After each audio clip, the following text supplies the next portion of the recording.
Hiya Luke, great to meet up with you on the range and do some further work on your game. First of all, before we go into the key points from this session, take a moment to congratulate you on the P4 position we're seeing there on the top left of your screen.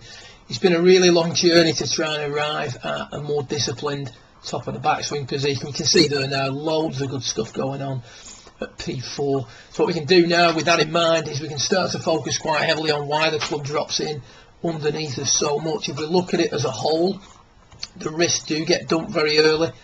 We spoke a little bit about how the angles in the wrist can be loaded further by using and winding the body properly and at the appropriate rates. What we see is a body that's extending very quickly. The weight doesn't stay forward for long enough. The left knee starts to straighten. The right knee and the hips never get back into the forward flex. So what's basically happening is we're extending way too early. If you look at what happens here as you start down on the top center, the level of your belt raises from P4 to P5 and beyond. And that's you extending, that's you pushing up off the ground, which is a good piece as long as it's done at the appropriate stage. As you push up off the ground, the arms are pushed away from the body, and the arms and the wrists have to expand to widen the circumference of the swing, allowing you to make contact with the golf ball. So if you maintain your angles with this sort of move, and you maintain the angle in the right arm, accumulator 1, and you maintained or loaded accumulator 2 more, which is in the wrists, you'd stand a good chance of topping every ball. So there's too much pushing up too early. If we watch the sequence of moves that Charlie Wee makes and pay particular attention to the lower body, I think when we've been flexing forward in the past, there's been a lot of focus on the thoracic, the upper spine, but you can see as Charlie starts down, his hips and his knees return back into their address flex. So from P4 to P5, the hips and the knees return to their address flex. There's some flex maintaining that left knee as it moves forward out in front of the left ankle, and as a result the player is able to maintain accumulator 1 and 2 for longer, and I'll release them at a more appropriate rate. From P5.7 onwards, Charlie's going to start to tuck, extend and raise the level of his belt. You can see the belt raises maybe some couple of inches, nothing dramatic like we see with yourself. Your belt, as we said, is raising progressively and dramatically from P4 to P5. As a result, you can see there the shaft dropping more and more underneath us as we come in and open into the arc.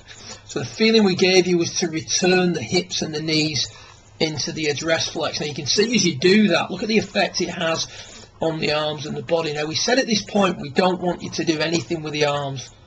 So this is you just flexing the knees, flexing the hip, and as a return the body gets back into flexion. You can see the difference between that P5.5 and that P5.5. So you're working on the opposite to achieve a balance, but you can see the lower body here has returned back into its address flex, as we see with Charlie up on the top right. And if you wanted to tidy that P5.5 or 5.7 up, you just get the arms in a little bit more by expanding accumulator 1 in a more appropriate manner as per the model. So the butt of the club is moving away from the shoulder at a steady rate from P4 onwards, but the key here is to just focus on the flexing or returning to the flex with the knees and the hips.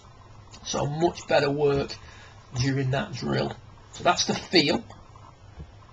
Return the knee and return the hip into the address flex. Towards the end of your session, we're starting to see a little bit of flex getting in that right knee.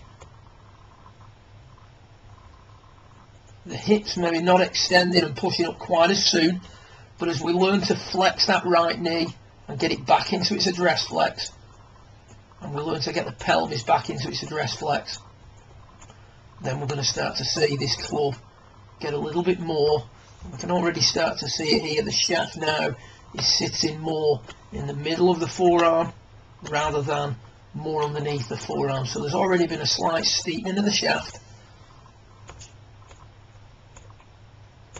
causing the club to line up in a little bit more appropriate manner at P6. So still work to do, and we've really got to emphasise what's going on with the lower body as per this central bottom image. That's the feel, so that's not actually what you do. You can see that in the bottom left, but this is the feel here. Get the knee and the hips back into the address flex.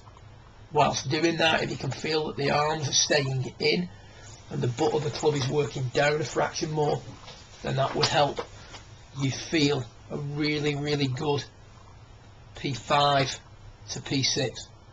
Good luck with it. If you have any questions, feel free to find me an email. Great session. Look forward to working with you again in 2013. Well done.